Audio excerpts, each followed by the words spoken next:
The next macro step in Shine has to do with exposing complex issues.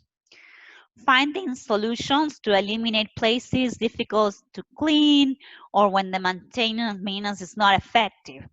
Clean the hard to clean places, but above all, propose ideas to make cleaning easier. Um, like what can you imagine as a place that is difficult to clean? Brian, if you want to talk, you just have to unmute yourself, okay? I know at the university, there's things like behind the refrigerator, behind the stove, it's behind stuff that's hard to move. Yes, exactly. We Uh, hardly ever clean there, right? right. Or Mm-hmm. in areas you don't have access to very often. Mm-hmm. Yeah, that's right. And sometimes we are the ones that are building these areas that are hard to access because maybe there are a lot of boxes in the corner. Maybe you have Right. so many boxes around you that you can hardly get to that place, right? So the problem with that is that there's where you will find more rats, or that's where you will find more problems. You will find leaks. You may find holes in the wall or problems on the floor.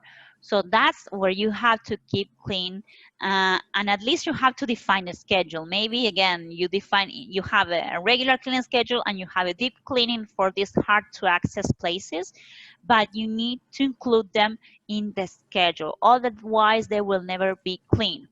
There are some companies, for example, that said, okay, ceilings will be cleaned every 5 years. Okay, that's fine. It's expensive. We don't need to keep them as clean, so 5 years is fine. But you need to keep that schedule written down. Okay. So schedules could be both ways, and you'll see that in the Excel. You can have the schedule just, to so that you can see it, or you can have a schedule like in restaurants where you tick it off. So it's like a spreadsheet. Okay. Have you gone to restaurants and seen the restaurant this checklist? Yes. Yes. Mhm. That's pretty common. So you can have something like that. It's up to you. But if at the very beginning you are training your employees, I would say try to use the spreadsheet that they can check off, so that you make sure they are completing it. Completing it. Okay. The other reason why you want to have this spreadsheet to complete is that you want them to write down any anomalies. What is an anomaly? It's something that is not being met. Maybe there's a cleaning schedule that says that every week this needs to be cleaned. And then when it's your turn to clean, you figure out that it has not been cleaned during the week. Or maybe they have been using the wrong equipment or the wrong cleaner, so it doesn't look clean or it's not meeting the requirements. So that's where you have to write down the anomalies so that you can do something about it. Remember, always 5S is about exposing problems, exposing issues.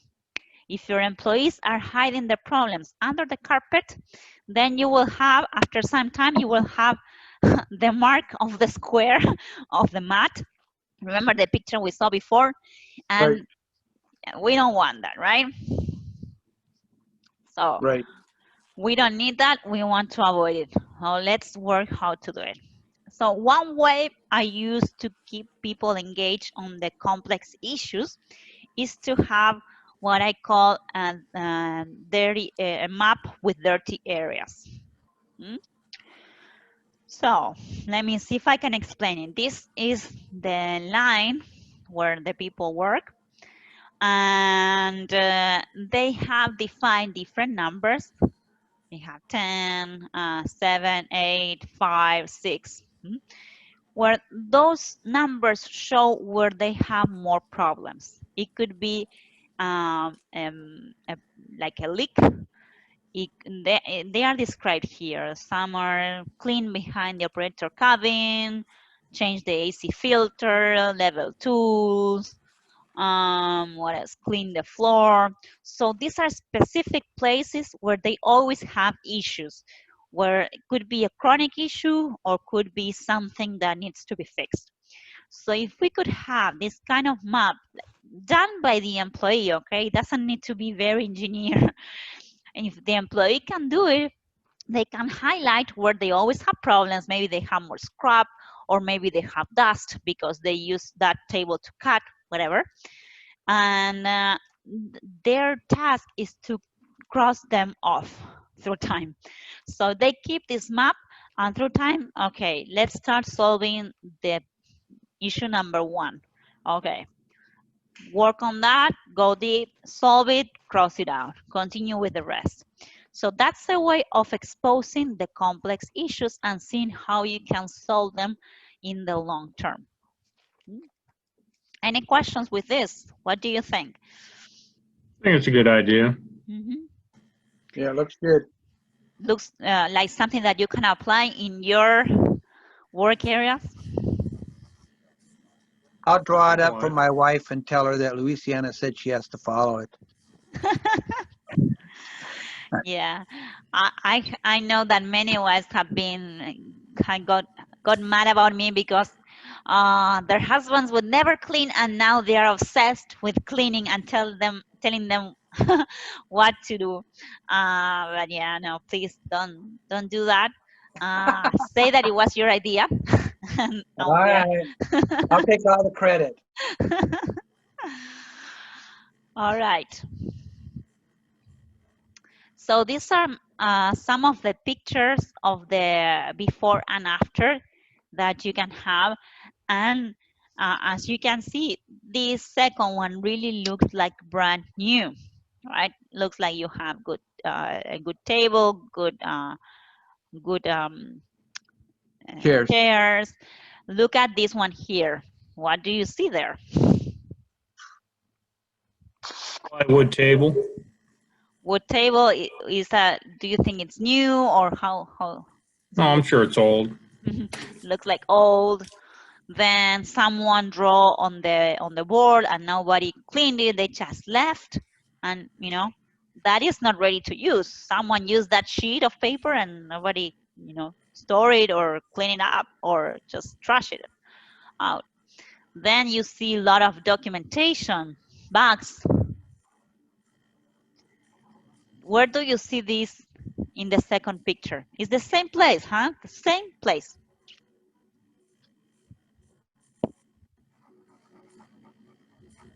Wow. Don't see them. Don't see them. So probably they just moved them out to a better location because this is the lunch break, the break room. Why would you need all those documentations there? Like they found a better place, or maybe they even just threw that away. They wouldn't need it. Looked like there was cleaning material, cleaning supplies. I don't know, crazy. And now you can see that even the whiteboard is clean. So you see how through time people get used to a better environment and get new habits. You don't even understand why, but that's how it happened.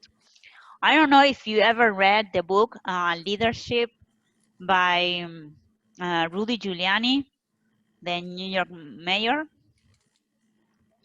No, I haven't. No, No. no. I So read the one by Lee Iacocca. I didn't read that one.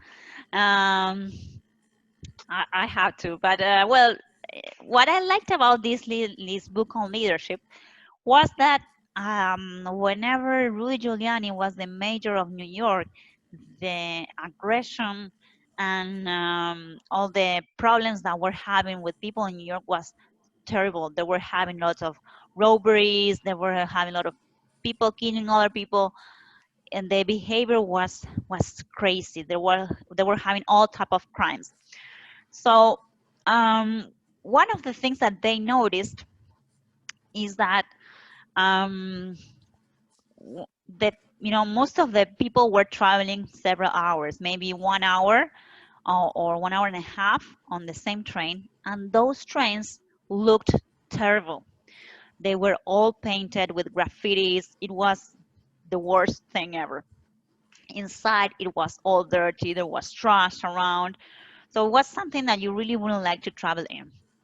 So what they figured out is that this was impacting how people would arrive to New York, the state of mind. So remember that we talked about that at the very beginning. I said that whenever you have everything disorganized, everything dirty, it affects your mind.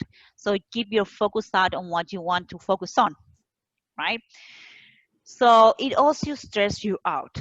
And they were figuring out that whenever people were on these trains, they were stressing out just by seeing everything disorganized, just by taking care of, that everything was dirty. So all the graffitis were kind of, you know, setting them uh, for doing mistakes or for doing wrong things.